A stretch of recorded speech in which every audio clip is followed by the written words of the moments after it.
Hey fifth graders, I'm going to walk you through how to make a clay sculpture where something is coming out of the water. I'm going to show you two examples. One is a fish sticking its head out of the water, and another is a frog kind of sitting up in the water. Right now I'm going to just demonstrate the fish because it's the simpler of the two. You can also come up with something else coming out of the water, but I'm just going to give you these two examples and you can run with that. So I've got my slab of clay and my big ball, or you may get a square chunk of clay, and we're going to make a fish sticking its head out of the water.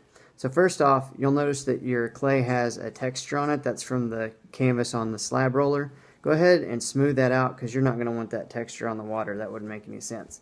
So just gently rub on that and smooth out the top of your clay, and you'll be ready to get started. Alright, so first thing we're going to do is we're going to pinch off a pretty good chunk of this clay because I want a good sized fish sticking his head out of the water.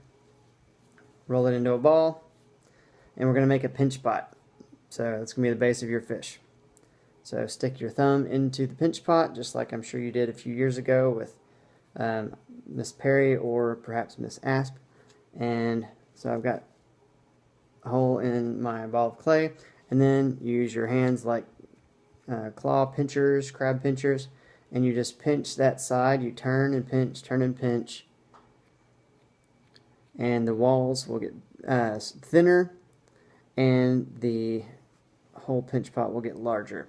As cracks appear, you need to smooth those out with your thumb. You can apply a little bit of water from the jug at your table, but not very much, because if you put too much water on this, it will just become a big slimy mud ball that you can't do anything with. Alright, I want this to be a little bit bigger, so I'm going to push on it a little bit more. Squeeze it a little bit more.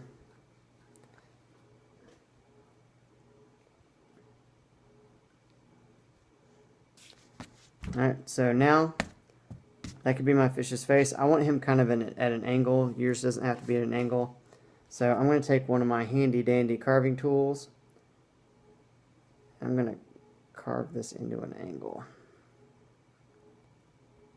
It's easier just to do it straight up and down, so if you want to just do that, that's perfectly fine.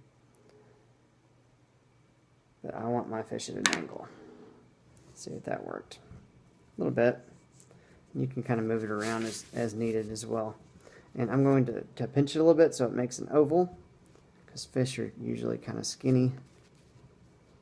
I'm going to put him right in the middle of my slab. So first thing we're going to do is attach the fish to the slab, so you have to do that scoring and blending technique that we talked about last year. So scoring is cutting that line into the clay ball and also into the slab. What we're trying to do is we're trying to merge those two pieces of clay together. So I'm going to cut those lines all the way around. And then I'm going to blend them. That means I'm going to use the side of this knife. I'm going to smear those two together. I don't want to see those lines that I just cut anymore. That was just to kind of make an opening where we could blend the two pieces of clay together. If you do not score and blend, your fish or whatever it is you're sculpting will fall off when it dries. Clay is only sticky while it's wet. You have to score and blend. You have to make it one piece of clay.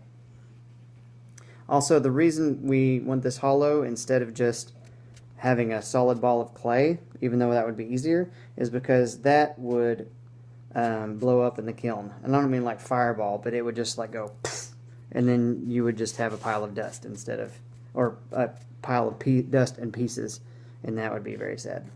Alright, so now I've got my fish firmly affixed to the slab.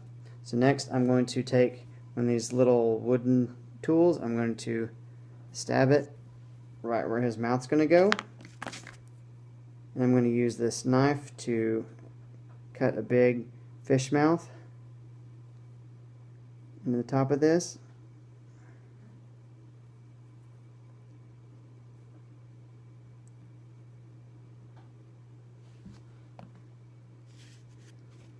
Let me pick this up so you can see it.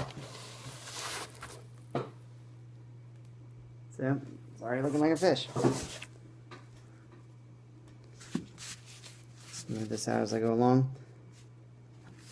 So I'm going to do next, I'm going to give him some eyes. I'm going to score and blend the eyes. I'm going to make some skinny coils for his lips, and I'm going to put those around his mouth, and I'm going to score and blend those. And then I'm also going to add some fins to the side and a fin at the top, score and blend those into the water. And then I'm going to add some ripples to be the ripples. Whenever the head pops out of the water, there would be ripples that go away from him on the surface of the water. I'm going to do that with a time-lapse video so it doesn't take as long. So I just want to explain it before you see it so you know what you're looking at. So I'm going to cut this off. Good luck with your project and have fun.